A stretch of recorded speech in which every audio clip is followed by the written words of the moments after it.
Hai guys, hari ni kita nak masak nasi goreng daging.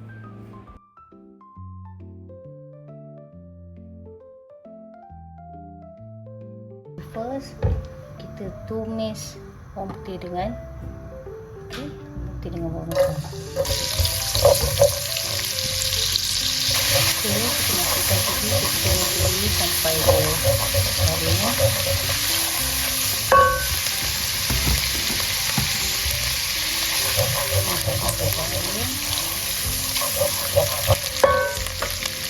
Masukkan daging tambal yang kita dah siap dah.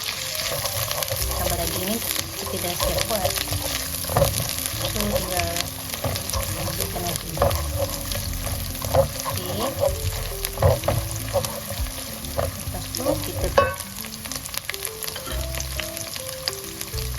masukkan sayur. Buncis, kobis dan bawang. Ini sebagai aksesoris.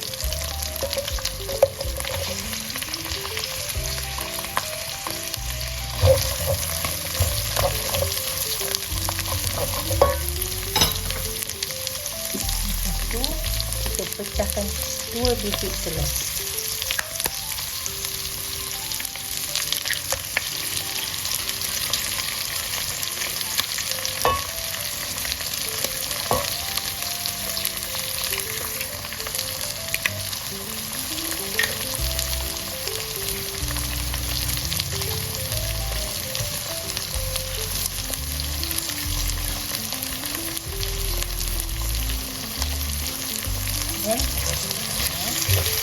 Telur ni garing dulu.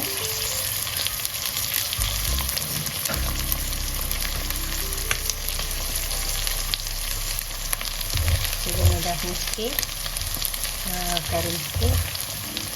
Barulah kita nak masukkan nasi sikit.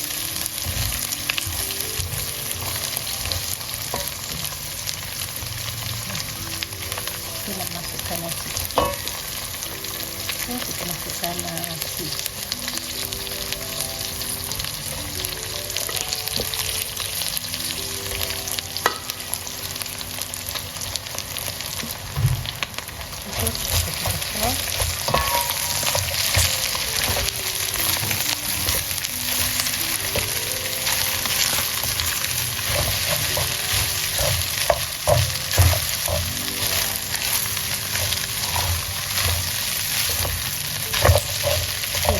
Saya rasa pakai 2 sendok.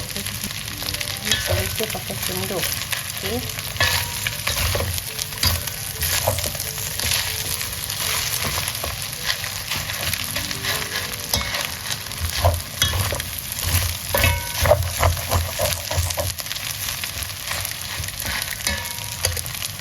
Sekarang ni kita nak rasakan dengan garam. Masukkan garam, okey? Garam. Cukupnya. Cukup, boleh tambah, okey.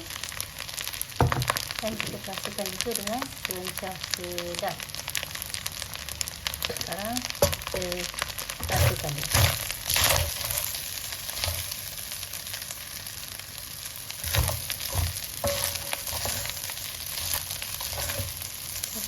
Lagi kita dah nak siap.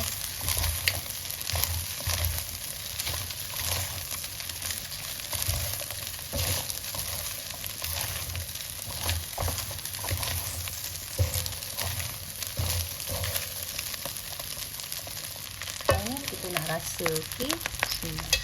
Okey, nasi goreng kita dah cukup rasa. Tapi dan kita angkat untuk dihidang. Okey, nasi goreng daging dah siap.